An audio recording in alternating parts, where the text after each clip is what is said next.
الحمدللہ ایسی بہت سی کامیابیاں ہیں سعد رسول صاحب جو پاکستان اور پاکستانیوں کے کریڈٹ میں آتی ہیں۔ ماضی گزر گیا، ہم پاکستان کا حال ہیں اور ہمارے آنے والے بچے اس پاکستان کا مستقبل ہیں۔ ہم ایسی کیا مثال بن سکتے ہیں آنے والے مستقبل میں، اور ہم ایسے انفرادی طور پر ایسا کیا فیل کریں، ایسے کون سے کام کریں جس سے ہم ایک پاکستان کی خدمت کر سکیں اور اس کو بہتر پاکستان بنانے میں اپنا کردار ادا کر سکیں؟ دیکھیے، جو آپ نے اس سوال کا جو پہلا حصہ تھا کہ ہم قومی سطح پہ، ملکی سطح پہ، ایک نیشنل سطح کے اوپر تو پاکستان کا بہت ہی امپورٹنٹ رول ہے۔ جیسے کہ ابھی عدیل وڑائی صاحب بھی فرما رہے تھے کہ ہماری جیوگرافک لوکیشن کس طرح کی ہے، آنے والے سالوں میں، آنے والی دہائیوں میں جس طرح دنیا پوائز ہو رہی ہے، جس میں چین اور امریکہ کا ایک ہمیں اپ کمنگ کمپٹیشن نظر آ رہا ہے، جس کے اندر روس بڑا امپورٹنٹ ہے، جس میں افغانستان ابھی تک سیٹل نہیں ہوا، جس طرح بھارت کی بربریت جس کے اندر ہم دیکھ رہے ہیں، جس میں ایران کے مسائل ابھی سیٹل نہیں ہوئے، جس میں مڈل ایسٹ ایک ٹیکنالوجی کی طرف جا رہا ہے، یہ تمام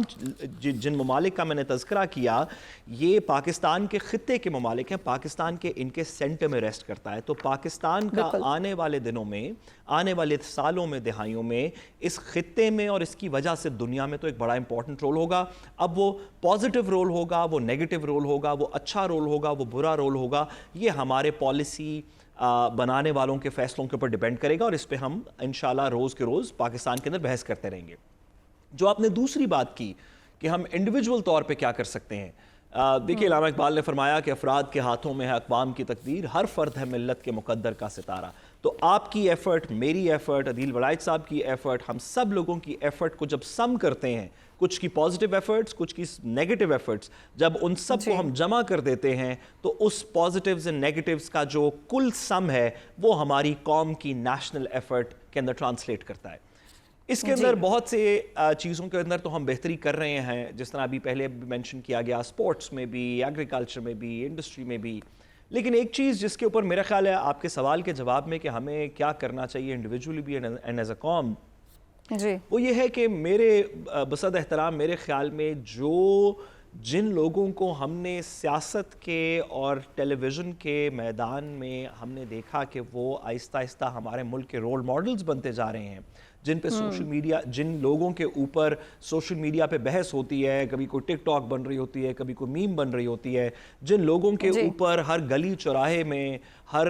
ٹھیلے کے باہر کھڑے ہوئے لوگ بات کر رہے ہوتے ہیں کہ ان فلانے نے کیا بات کی، فلانے نے کیا بات کی، ہر ڈرائنگ روم میں جس پہ بحث ہو رہی ہوتی ہے،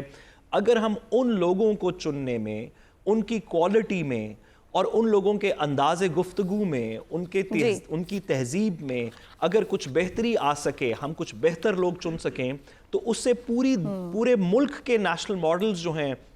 ان کے کلچر کے اندر امپروومنٹ آئے گی۔ آج اگر لوگ کسی ایسے شخص کو دیکھ کے امیٹیٹ کرتے ہیں جس نے کہ بہت سنا دی اگلے کو باتیں اور بڑے جوکس کریک کیے، اور اس طرح کی جس طرح آج کل ہم دیکھ رہے ہیں ہمارے سیاست کے میدان میں جو جتنی بدتمیزی کرے وہ اتنا پاپولر ہے، اگر ہم اس طرح کے لوگوں کی بجائے تہذیب یافتہ لوگوں کو اپنا رول ماڈلز بنائیں تو میرا خیال ہے کہ اس ملک میں بہت بہتری آئے گی across the board, Hare field کے۔